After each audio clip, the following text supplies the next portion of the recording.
हरे कृष्णा, जय श्री हरि ओम नमः शिवाय। प्रिय भक्त जनों, आज सुनाते हैं बुधवार को गणेश भगवान की कथा। कहानी बड़ी ही दुर्लभ कथा सुनेगी, तो आइए बड़ी ही श्रद्धा और प्रसन्नचित्त मन से इस कथा को सुनते हैं।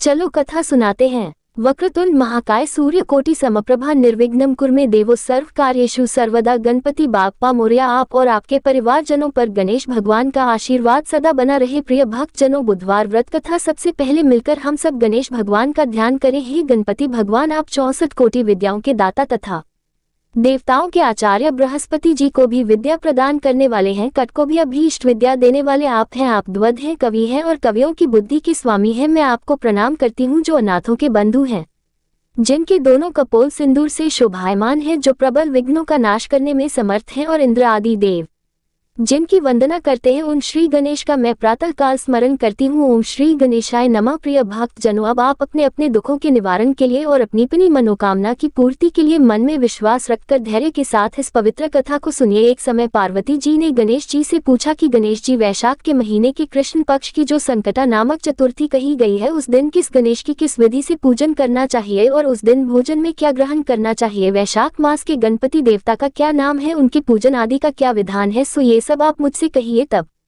गणेश जी कहने लगे, हे माता, वैशाख कृष्ण चतुर्थी के दिन व्रत करना चाहिए। उस दिन वक्रतुंड नामक गणेश जी की पूजा करके भोजन में कमल गट्टे का हलवा लेना चाहिए। हे जननी, द्वापर युग में राजा युधिष्ठिर ने इस प्रश्न को पूछा था और उसके उत्तर में जो कुछ भगवान श्री कृष्ण ने कहा था, मैं उसी इतिहास का वर्णन करता हूँ। आप श्रद्धा युक्त होकर सुने। हे राजन युधिष्ठिर, इस कल्याणदात्री चतुर्थी का जिसने व्रत किया और उसे जो फल प्राप्त हुआ, मैं उससे ही कह रहा हूँ। प्राचीन काल में एक रंतिदेव नामक प्रतापी राजा थे। जिस प्रकार आग तृण समूहों जला डालती है, उसी प्रकार वे अपने शत्रुओं के विनाशक थे। उनकी मित्रता यम, कुबेर, इंद्र आदि देवों से थी। उन्हीं के राज्य में धर्मकेतु नामक एक श्रेष्ठ ब्राह्मण रहते थे। उनकी 2 स्त्रियां थी, एक का नाम सुशीला और दूसरी का नाम चंचला था। सुशीला नित्य ही कोई न कोई व्रत रखा करती थी, फलतः उसने अपने शरीर को दुर्बल बना डाला था। इसके विपरीत चंचला कभी कोई व्रत उपवास आदि न करके भरपेट भोजन करती थी। इधर सुशीला को सुंदर लक्षणों वाली एक कन्या हुई और उधर चंचला को पुत्र रत्न की प्राप्ति हुई। ये देखकर चंचला बारंबार सुशीला को ताना देने लगी, अरे सुशीला, तूने इतने व्रत उपवास करके शरीर को जर्जर बना डाला, फिर भी एक कृषकाय कन्या को जन्म दिया। मुझे देख, मैं कभी व्रत आदि के चक्कर में न पड़कर हृष्ट पुष्ट बनी हुई हूँ और वैसे ही बालक को भी उत्पन्न किया है। अपनी सौत का व्यंग्य बाण सुशीला के हृदय में चुभने लगा। वह पतिव्रता विधिवत गणेश जी की उपासना करने लगी। जब सुशीला ने भक्ति भाव से संकटनाशक गणेश चतुर्थी का व्रत किया तो रात्रि में वरदायक गणेश जी ने उसे दर्शन दिया। श्री गणेश जी ने कहा, हे सुशीले, तेरी आराधना से हम अत्यधिक संतुष्ट हैं। मैं तुम्हें वरदान दे रहा हूँ कि तेरी कन्या के मुख से निरंतर मोती और मूंगा प्रवाहित होते रहेंगे। हे कल्याणी, इससे तुझे सदा प्रसन्नता रहेगी और हे सुशीले, तुझे वेद शास्त्र वेदता एक पुत्र भी उत्पन्न होगा। इस प्रकार का वरदान देकर गणेश जी वहीं अंतर्ध्य हो गए। वरदान प्राप्ति के फलस्वरूप उस कन्या के मुख से सदैव मोती और मूंगा झड़ने लगे। कुछ दिनों के बाद सुशीला को एक पुत्र उत्पन्न हुआ और इसके बाद धर्मकेतु स्वर्गगामी हो गया। उसकी मृत्यु के अनंतर चंचला घर का सारा धन लेकर दूसरे घर में जाकर रहने लगी, परंतु सुशीला पति गृह में रहकर ही पुत्र और पुत्री का पालन पोषण करने लगी। उस कन्या के मुंह से मोती मूंगा गिरने के फलस्वरूप सुशीला के पास थोड़े समय में ही बहुत सा धन एकत्रित हो गया। इस कारण चंचला उससे ईर्ष्या करने लगी। एक दिन हत्या के उद्देश्य से चंचला ने सुशीला की कन्या को कुएं में धकेल दिया। उस कुएं में गणेश जी ने उसकी रक्षा की और वह बालिका सकुशल अपनी माता के पास लौट आई। उस बालिका को जीवित देखकर चंचला का मन उद्विग्न हो उठा। वह सोचने लगी कि जिसकी रक्षा ईश्वर करता है, उसे कौन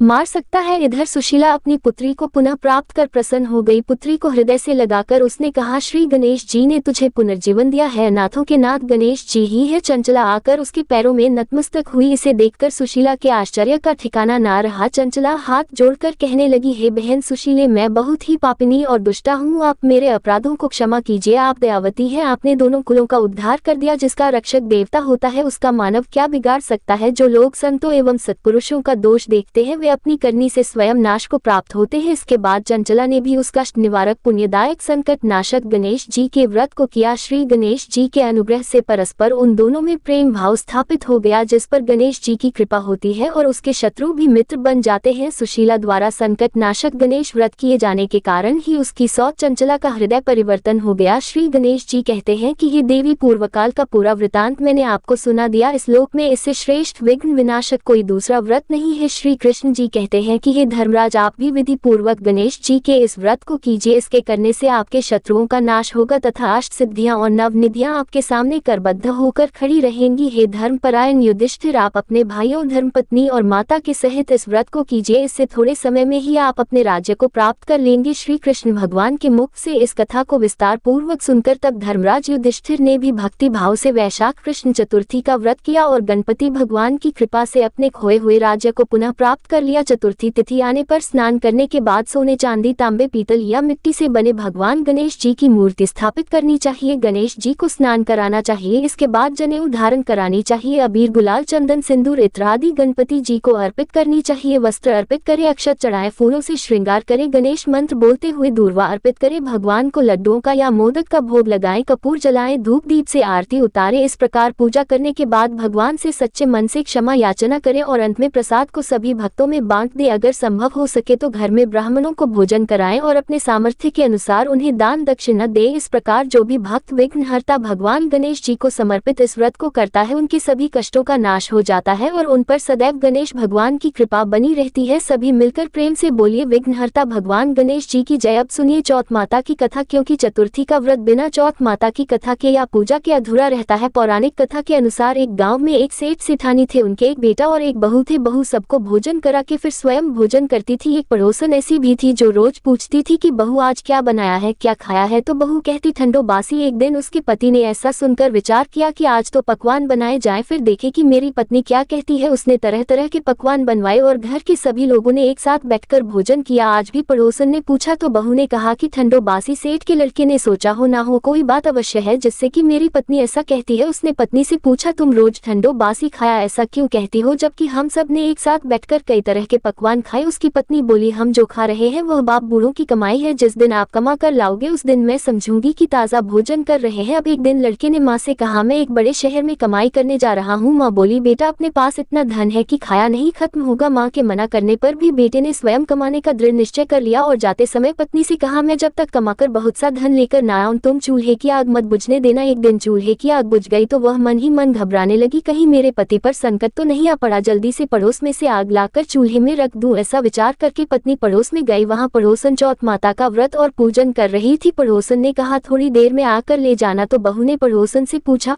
आप यह व्रत क्यों करती है, इससे क्या मिलता है।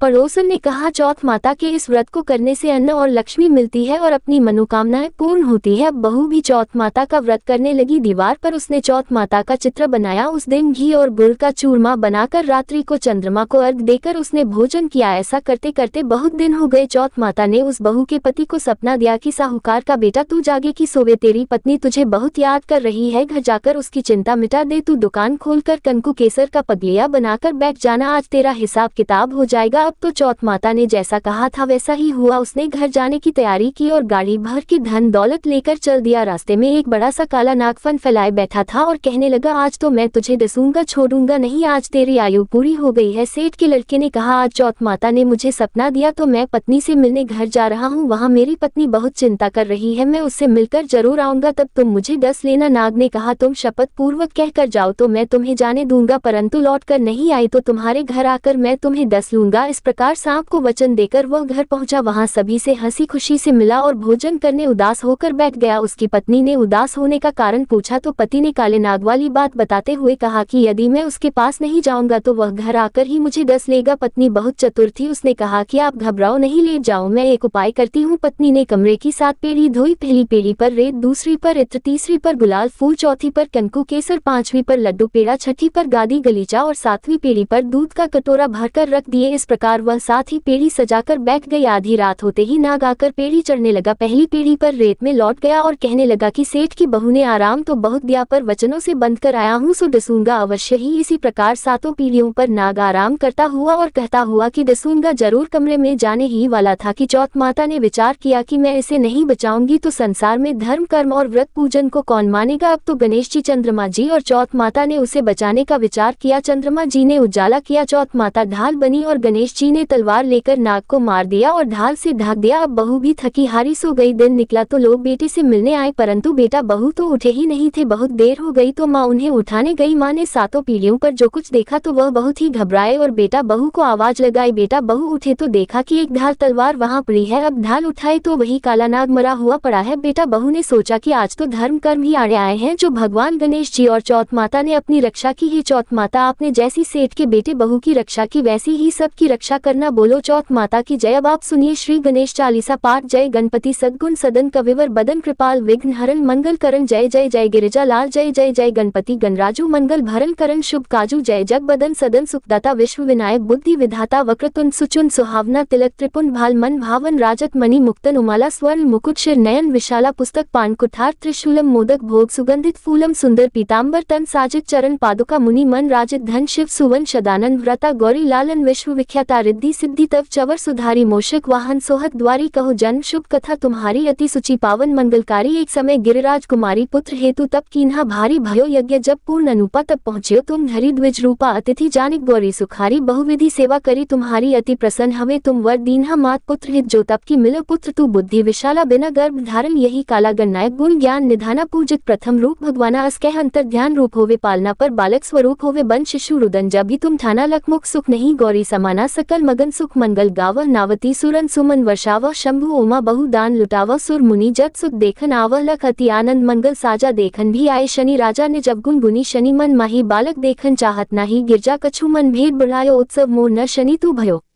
कहत लगे शनि मन सकुचाय का कर हो शिशु मोह दिखाए नहीं विश्वास उमा और भय शनि सो बालक देखन कहियो पद तह शनि दृक कोन प्रकाशा बालक सिर उड़ गयो आकाशा गिरजा जागिरी विकल हवे धरनी सो दुख दशा गयो नहीं वर्णी हाहाकार मच्छ्यो कैलाशा शन की लक सुत को नाशा तुरत गरुड़ चढ़ी विष्णु सिद्धाऊ काटी चक्र सो गज सिर लाई बालक के धर ऊपर धारियो प्राण मंत्र पर शंकर दारियो नाम गणेश शंभु तब कीन्हे प्रथम पूज बुद्धि निधि वर दीन है बुद्धि परीक्षा जब शिव कीन्हा पृथ्वी कर प्रदक्षिणा लीन्हा चले शदानंद भरमी भुलाई रच बैठ तुम बुद्धि उपाय चरण मातु पितु के धर ली है तिनके साथ प्रदक्षिण की है धनी गणेश कह शिव ये हर्ष नपते सुरन सुमन बहु बरसे तुम्हारी महिमा बुद्धि बढ़ाई शेष सहस मुख सके न गाय मैं मतहीन मलन दुख हारी करहु कौन विधि विनय तुम्हारी भजत राम सुंदर प्रभु दासा जग प्रयाग करा दुर्वासा अब प्रभु दया दीना पर कीजिए अपनी शक्ति भक्ति कुछ दीजिए श्री गणेश ये चालीसा पाठ करे कर ध्यान नित नव मंगल गृहे बसे नहीं जगत सम्मान संबंध अपने सहस्त्रदश ऋषि पंचमी दिनेश पूर्ण चालीसा भयो मंगल मूर्ति गणेश श्री गणेश चालीसा समाप्त होती है। प्रेम से बोलिए भगवान श्री गणेश की जय। आप सभी को आज की वीडियो अच्छी लगी हो तो वीडियो को एक लाइक जरूर करें और भगवान गणेश जी की जय जरूर लिखें और हमारे हिंदी स्टोरी चैनल को भी सब्सक्राइब करें। धन्यवाद।